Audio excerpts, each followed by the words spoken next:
And here's how to print your order shipping levels on Shopify.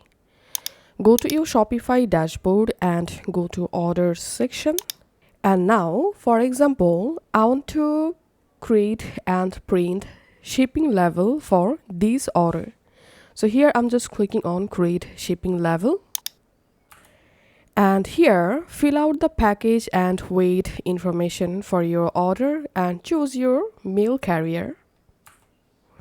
Now, all you have to need, click on buy one shipping level to generate a shipping level for the specific order.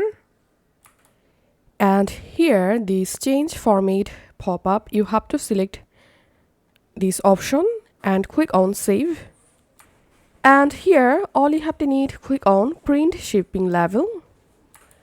And here you see your shipping level preview, and in this right hand menu, click on this destination drop down and select the printer, which printer currently using on your computer.